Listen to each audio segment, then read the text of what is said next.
niseme Jenista Joakim Mhagama amekuwa mbunge kwa miaka 25. Amekuwa naibu waziri kwa mwaka mmoja na waziri kwa miaka 10. Nataka niseme bila mashaka kwamba Jenista Mhagama kwa kipindi alichotumikia kama mbunge wa watu wa Peramiho, wananchi wa Peramiho hawana malalamiko juu yake.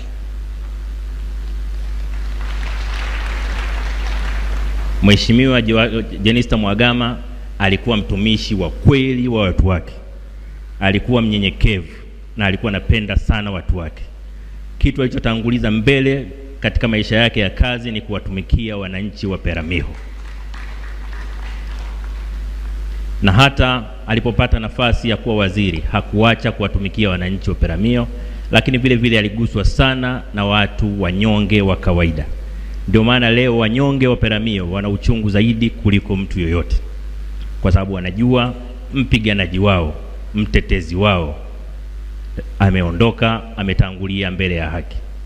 Ni ombi letu kwamba wapate mtumishi mwingine wa aina yake.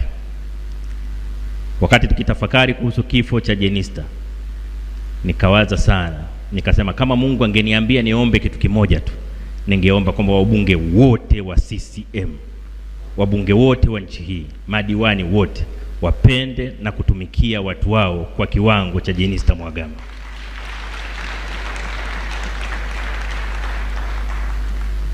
Tumeletwa duniani sio kuishi tu, lakini pia kutumikia wenzetu. Ni utumishi kwa binadamu wenzetu unaotupa heshima mbele ya Mungu na unaofanya watu watukumbuke kwa kazi tulizofanya. Mheshimiwa Rais, bila kusema mengi zaidi, namuomba Mungu ampokee mahali pema peponi Jenista Mhagama, na kwa heshima kubwa na kukaribisha Mheshimiwa Rais kuongea na waombolezaji.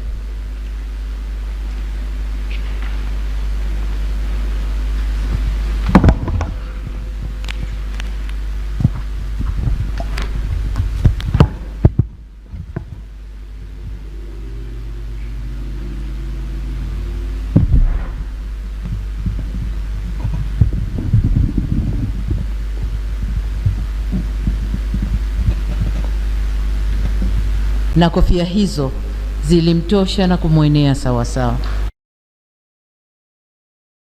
ambao kwa namna moja au nyingine wameshiriki katika kushughulikia msiba na kumstiri ndugu yetu huyu. Shukrani za dhati kwa viongozi wetu wa dini kwa maombi na misa tangu kutokea kwa msiba huu hadi hapa tunapomuaga. Ndugu zangu, katika maisha ninayoyafahamu ya marehemu Jenista Mhagama, sitosita kusema alikuwa kiongozi jasiri na mlezi wa wengi ndani ya bunge na ndani ya serikali, aliyejitoa kwa dhati kuwatumikia wananchi wa jimboni kwake, lakini pia na taifa kwa ujumla. Katika maisha yake ya utumishi, alisimama imara kutetea haki, maendeleo na ustawi wa watu aliowaongoza. Alikuwa nguzo ya matumaini kwa wanawake na vijana, na mfano wa uongozi uliotawaliwa na nidhamu, uadilifu na hofu ya Mungu. Nashukuru Mungu leo ndani ya kanisa hili nimepata kuyajua vizuri sana maisha yake ya kiroho, ya kidini. Nashukuru sana. Nilikuwa namfahamu kwa maisha yake ndani ya serikali na ndani ya Chama cha Mapinduzi. Mheshimiwa Jenista alikuwa ni mwalimu kwa taaluma na mwalimu katika uongozi. Alitumia kipawa chake cha ualimu kulea na kusimamia mawaziri, akiwa mnadhimu au chief whip, katibu wa kamati ya wabunge wa CCM au party caucus, na mwenyekiti wa bunge. Wabunge na mawaziri walimheshimu na yeye alijiheshimisha. Katika nafasi zake hizo ametoa mchango mkubwa sana katika chama, bunge na baraza la mawaziri. Yeye ndiyo mtu pekee katika historia ya nchi yetu aliyewahi kuvaa kofia mbili za katibu wa kamati ya wabunge wa Chama cha Mapinduzi na mnadhimu wa serikali bungeni. na kofia hizo zilimtosha na kumwenea sawa sawa. Marehemu Mheshimiwa Jenista Mhagama alikuwa mtu asiye na mzaha, lakini mcheshi. Alikuwa mtii kwa mamlaka zake, chama chake na wananchi wake. Zaidi, alikuwa mnyenyekevu kwa Mungu wake. Kwa sura tuliyomwona, nimesoma zaidi leo hapa mambo yaliyomfanya walio chini yake na viongozi wenziwe. Aidha, marehemu Mheshimiwa Jenista alipata fursa kufanya kazi chini ya uongozi wangu kama waziri wa Wizara ya Nchi, Sera, Bunge, Kazi, Ajira, Vijana na Watu wenye Ulemavu, waziri wa Nchi, Utumishi wa Umma na Utawala Bora, na waziri wa Afya. Na kama alivyosema mwanangu Victor, nilimpa jina la kiraka kwamba kila nilipomweka Jenista aliziba vizuri. Amekuwa kiongozi anayesimama imara kutetea maslahi ya nchi bila kuchoka na bila kujali changamoto.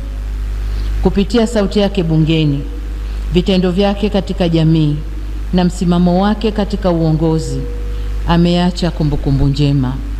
Nirudie aliyoyasema mmoja katika viongozi wa dini, ameandika hadithi nzuri kwa ajili yake. Kwa waheshimiwa wabunge na mawaziri, hususan wale wapya, ni waase kufuata nyayo zake kwa namna zifuatazo.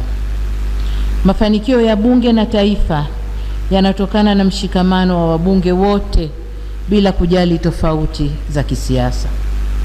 Mijadala inabaki katika misingi ya kistaarabu na kuhakikisha inalinda heshima ya bunge kama chombo cha uwakilishi na wananchi, na pia kutimiza wajibu wenu kwa uadilifu kama alivyokuwa kiongozi wenu huyu Jenista Mhagama.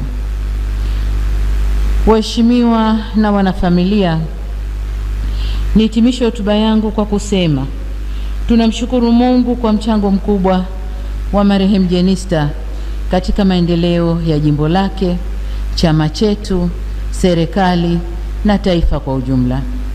Tunatambua kuwa safari yake ya uongozi haikuwa rahisi, lakini aliitembea kwa ujasiri, hekima na heshima.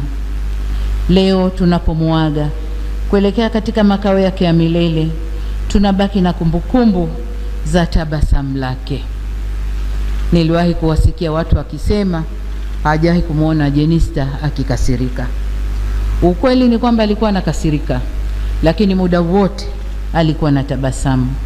Tutalimisi tabasamu lake, lakini vile vile hekima yake na moyo wake wa kujali maslahi ya taifa. Na hapa nataka nipige mstari, moyo wake wa kujali maslahi ya taifa tunakwenda kuyamisi, na niseme tumepoteza mtu muhimu sana. Kwa wanangu, wanafamilia na ndugu zake, tunasema poleni sana. Taifa lote lipo pamoja nanyi katika kipindi hiki kigumu. Tunawaombea faraja, nguvu na amani kutoka kwa Mwenyezi Mungu. Kwa Wanaruvuma na Wanaperamiho, tunawapa pole kwa kupoteza tumaini lenu. Mwenyezi Mungu awape faraja.